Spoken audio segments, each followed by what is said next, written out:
Bom dia, boa tarde, boa noite. Eu não sei que horas que você está vendo esse vídeo. Eu sou o professor Marcelo Lasno e hoje a gente vai começar a ver o sistema cardiovascular. Então, vou ampliar aqui a minha tela para que possamos ver melhor um sistema muito importante, especialmente para a saúde pública do nosso país, né? Nós temos diversos problemas nesse sistema e é o do sistema que ocasiona mortes, é o principal dos motivos da causa de mortes, como causa de morte súbita no país e da mortes como um todo para a gente. Então, a gente primeiro vai entender qual é a dinâmica do funcionamento desse sistema. Bom, na verdade, nós vamos começar a discutir esse processo da dinâmica da nossa circulação de um modo comparativo. Então, nós vamos começar a primeiro tratar dessas questões no nível dos animais vertebrados, até chegar propriamente na nossa circulação. Então, o primeiro grupo que eu vou apresentar para vocês é como funciona a circulação dos peixes. E aí, esses dois tipos de peixe que eu estou mostrando aqui. Esse aqui é um peixe ósseo, né? Eu sei que é um peixe ósseo aqui num primeiro plano, especialmente pela posição da boca, né? Que é uma boca que a gente chama de terminal. Isso é característica do peixe ósseo, tá vendo? E aqui eu botei a silhueta de um tubarão para lembrar que os peixes cartilaginosos vão seguir essa dinâmica que eu vou anatômica e fisiologicamente discutir com vocês. Aqui eu sei que é um tubarão, principalmente por causa dessa nadadeira característica, né? A dorsal deles é bem diferente. E outra coisa aqui que é importante para efeito de comparação de boca, a boca do tubarão, assim como dos peixes cartilaginosos, né, é uma boca ventral e não terminal, né, fica na ponta, como no peixe ósseo. Bom, nesse caso, independente se é peixe ósseo, que está no primeiro plano, ou peixe cartilaginoso, que é o condricte, que está no segundo plano, a circulação deles se dá da mesma forma.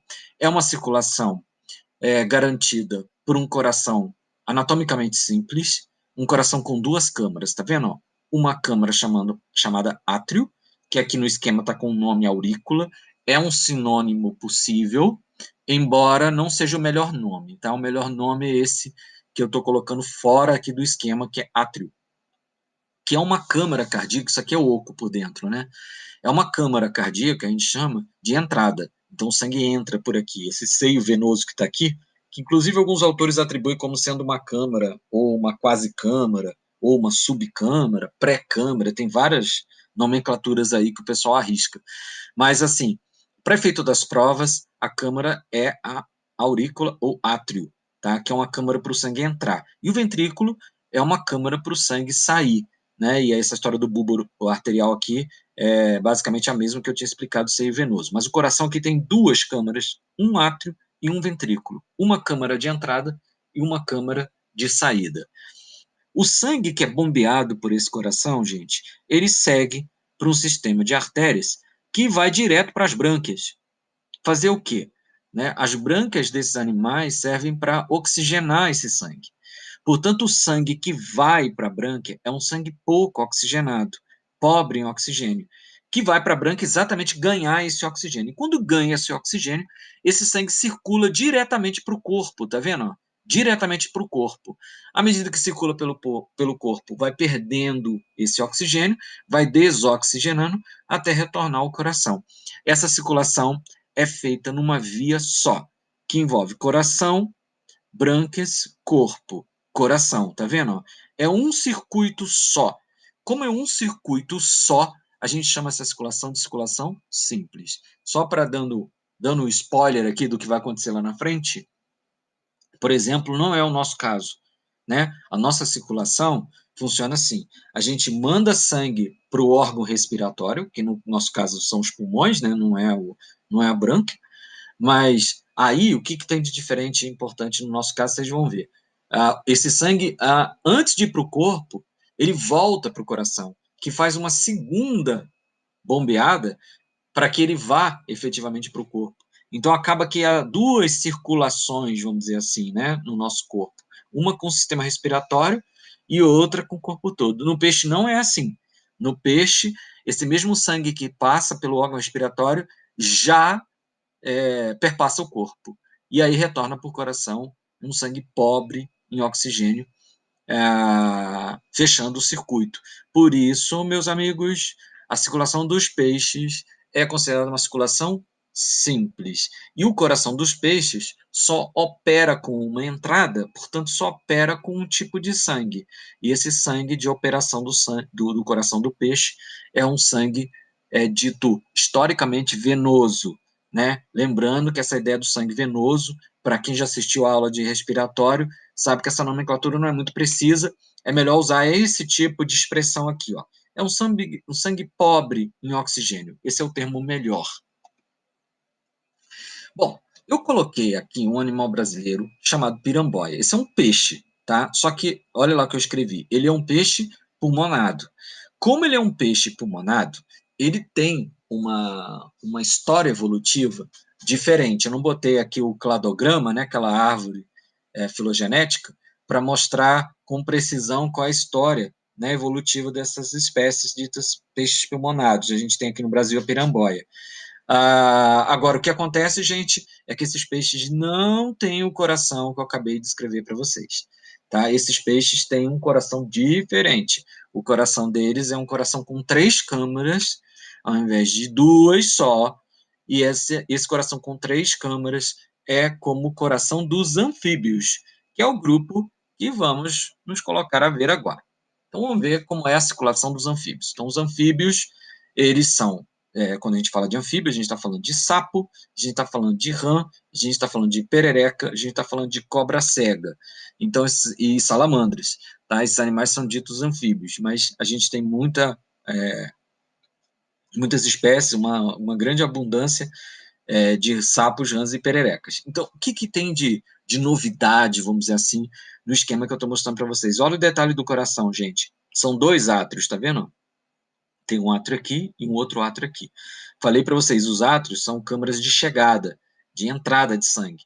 Aqui está entrando um sangue que vem do corpo e aqui entrando um sangue que vem do pulmão. Tomem cuidado, porque agora vai ser importante identificar a lateralidade do coração. Então, isso aqui, ó, é a área direita do coração, hein? Esse é o lado direito, viu? É porque o coração está de frente para você e invertido, né? Mas isso aqui é o lado direito, é um sangue que está vindo do corpo, que é um sangue pouco oxigenado. E aqui é o lado esquerdo, é o átrio esquerdo, está recebendo sangue do pulmão, que é um sangue oxigenado. Os átrios recebem um sangue, gente, e esse sangue desce, tá vendo pelo movimento dele? Eles descem para o ventrículo, que é um só, tá vendo? É um ventrículo só. Gente, aí o que acontece? Um sangue vem desoxigenado, o outro sangue vem bem oxigenado. Quando ele chega no ventrículo, é um só. O que acontece com esses sangues? Misturam, tá? Então, presta atenção no que eu vou falar. Misturam, e quando eles são bombeados, no entanto, parte desse sangue vai para o corpo e vai voltar para cá depois, né? E parte desse sangue vai para o pulmão e vai voltar para cá, ó. Tá? De modo que existe uma circulação pulmonar e uma circulação sistêmica. Portanto, a circulação é dupla. Tem 2 circulações nesse animal, tá vendo? Aqui, gente, ó, a circulação pulmonar, tá vendo? E aqui a circulação sistêmica, ó. Então, são 2 circulações. A circulação é dita dupla. No entanto, ela é dupla incompleta. Por que que é incompleta?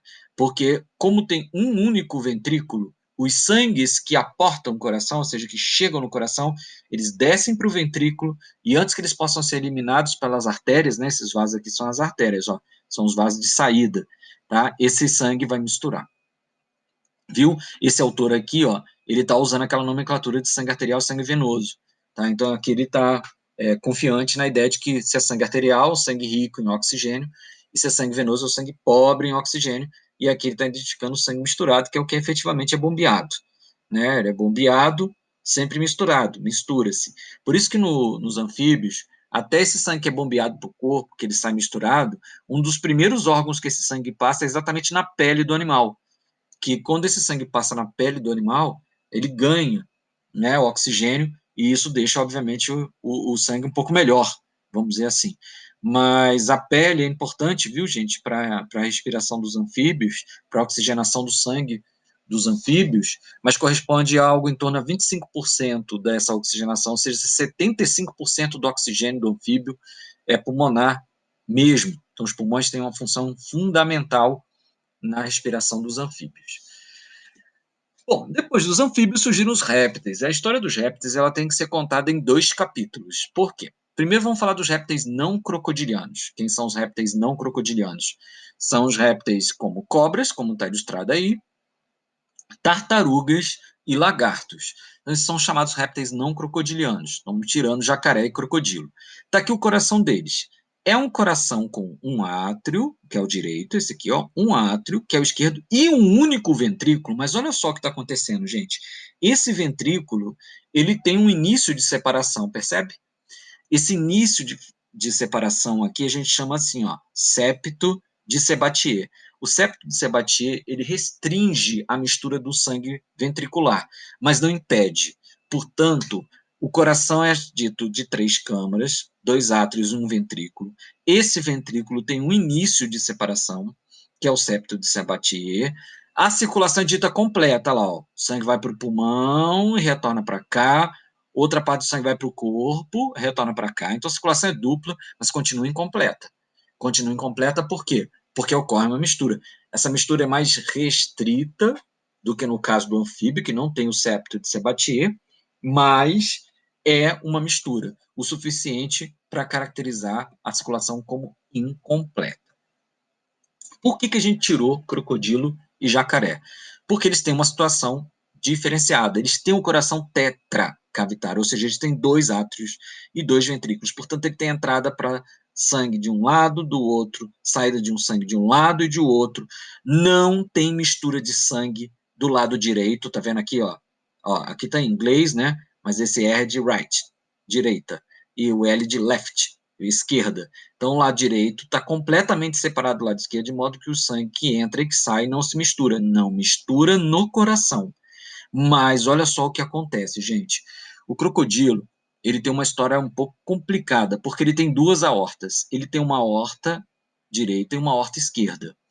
Essas aortas estão saindo daqui e na saída delas tem uma conexão entre elas, tá vendo? Ó? A aorta que sai daqui, ela leva sangue, que a princípio seria um sangue oxigenado. Aqui da direita sai um sangue desoxigenado e esse sangue se mistura porque essas 2 artérias, aortas, elas têm uma conexão entre elas. Essa conexão se chama foramen de Panizza ou de Panizza. O foramen de Panizza ou Panizza é uma conexão entre as 2 aortas, fazendo com que o sangue misture a partir desse ponto. É muito interessante que o crocodilo consegue controlar essa mistura, viu, gente? Consegue fazer um controle dessa mistura. Então, ele pode misturar mais ou menos. Por exemplo, aqui, vocês estão vendo que o animal está com a cabeça para fora da água, tá? Então, o que, que ele consegue, o que, que ele faz aqui, gente? Mistura mais ou mistura menos? Ele mistura menos. Por que, que ele mistura menos? Porque ele pode se dar o luxo de manter um metabolismo aumentado, com sangue oxigenado, menos misturado, porque ele está respirando. Porque a respiração do réptil é pulmonar. Quando ele mergulha, ele aumenta a taxa de mistura. O sangue fica mais misturado, isso quer dizer que os tecidos recebem menos oxigênio. Isso faz com que os tecidos se adaptem a essa nova condição de ter menos oxigênio para poder usar, e eles usam menos. É como se eles estivessem poupando o oxigênio. Então, quando ele está submerso, a taxa de mistura aumenta, tá? E isso ajuda ele a manter um metabolismo mais baixo, mais econômico. É isso que acontece quando eles estão submersos. Bom, aqui então o percurso até os répteis crocodilianos, né?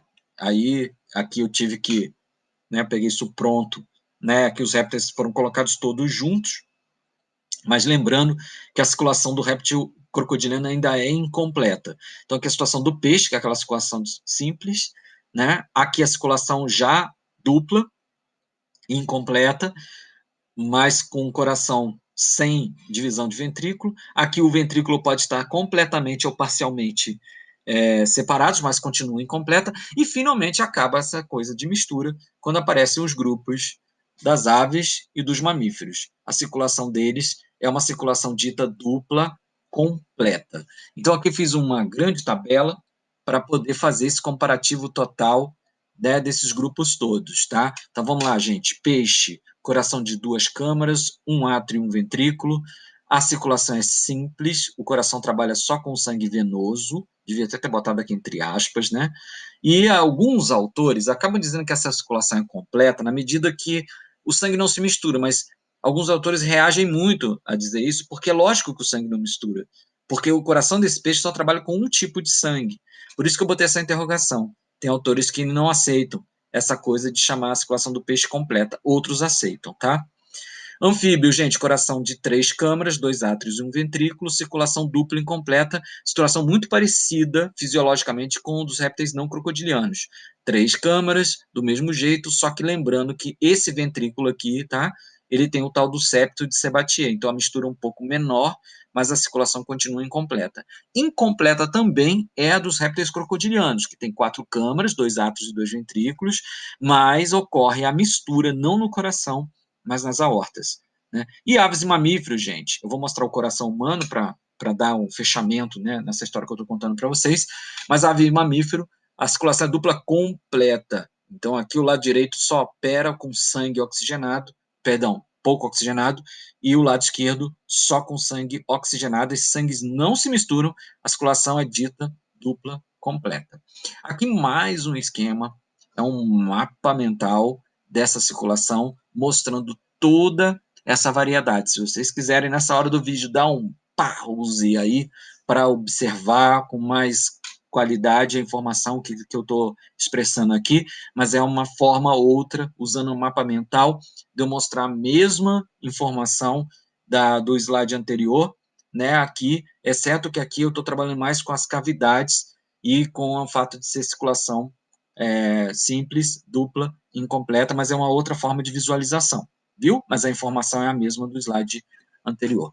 Aqui o coração humano, então aqui está a característica do coração humano, né? O lado direito, aqui que eu falei para vocês, o lado invertido, tá vendo? Ó?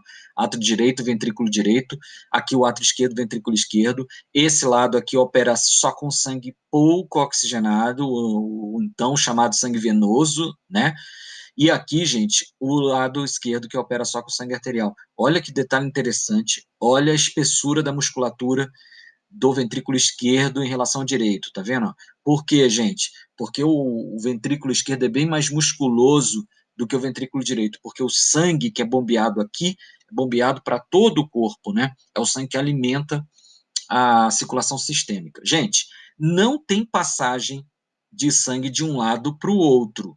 Do lado direito não tem passagem para o lado esquerdo e nem vice-versa. Mas olha só, o sangue do átrio direito passa para o ventrículo direito e o sangue do átrio esquerdo passa para o ventrículo esquerdo. Essa passagem é guardada por duas válvulas. Uma válvula chamada tricúspide, que fica à direita. Essa válvula tem 3 partes, por isso que ela é chamada de tricúspide. E, na verdade, essa válvula, na verdade, são 3 válvulas. Tá? Tem um problema também de nomenclatura aí. Mas vamos dizer assim, tem 3 partes, e a bicúspide é do outro lado, do lado esquerdo. Ó, aqui é o direito, tricúspide, aqui é o esquerdo, bicúspide. Tem 2 partes só a válvula, ou tem 2 válvulas. A bicúspide também tem outro nome, que é chamado mitral. Chama mitral, não tá bom de ver aqui, mas essa válvula, ela afunila embaixo, ela vira um funil, e mitra é o nome daquele chapéu do bispo, um chapéu cônico. Por isso que o pessoal chama bicúspide também de mitral. Aquelas duas de novo, tá vendo? Então, a de 3 partes, que é a tricúspide à direita, entre o átrio e o ventrículo direito, e a válvula atrioventricular esquerda tem 2 partes. Essa é a bicúspide ou mitral. E aqui os vasos principais, tá vendo? Os vasos de saída de sangue são as artérias, viu, gente? Os vasos de saída de sangue sempre são artérias. Essa é a definição de artéria, né? O vaso através do qual o sangue sai do coração. Isso aqui é a artéria aorta e aqui é a artéria pulmonar. E aqui as veias, que obviamente chegam, veia vem, né? A veia tem essa característica de trazer sangue para o coração. Essa é a veia cava superior, do lado direito, tem uma veia cava inferior aqui, ela não está representada, mas ela existe, e aqui as veias pulmonares, como o nome está dizendo, está vindo dos pulmões. Bom, Como é que funciona todo esse circuito sanguíneo? Então, nossa circulação é dupla. E eu já adiantei esse nome ao longo da aula. Essa circulação é dupla, por quê? Porque ela é sistêmica e pulmonar. Essa é a circulação sistêmica, também chamada de grande circulação. Gente, ela começa no ventrículo esquerdo, aquela câmara cardíaca que eu mostrei que é bem musculosa, que bombeia sangue para a artéria aorta. Esse sangue vai para o corpo e retorna pelas chamadas veias cavas até o átrio direito. Então, começa no lado esquerdo e volta para o lado direito. Por que muda de lado? Porque muda a oxigenação, né? Esse sangue vai até aqui na primeira parte bem oxigenado e retorna pouco oxigenado. Por isso que ele troca de lado, né? Ele sai da esquerda e vem para a direita.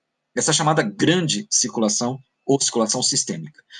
A outra circulação, ela é dupla, tem a sistêmica e tem a pulmonar. Ela começa do outro ventrículo, o ventrículo direito. Aí o sangue segue pelas artérias pulmonares. Desculpa, gente, eu deixei corpo aqui, mas não é corpo, né? Aqui é pulmões, tá? Especificamente pulmões, tá? Perdoe o pequeno errinho aqui de digitação. Aí volta pelas veias pulmonares até chegar ao átrio esquerdo. De novo, mudou de lado, agora inverteu, né? Essa primeira parte aqui, o sangue está pouco oxigenado, né? E agora ele vai lá, exatamente nos pulmões, aqui do pulmão, faz a hematose, que é a troca gasosa, e aí o sangue volta oxigenado. Tá? Aqui é um esquema, então, mostrando essas duas partes, tá vendo? A grande circulação, que envolve o corpo como um todo, e a pequena circulação, que vai envolver só o pulmão. Aqui onde você está vendo o sangue vermelho, tá? É um sangue de muita oxigenação, e o sangue azul de pouca oxigenação. Então é isso, meus queridos. Essa é a aula de sistema circulatório, que começou com essa parte comparada e terminou nós terminamos falando da circulação humana. Essa é a circulação comparada e humana. Muito obrigado, espero ter ajudado muito. Abraços!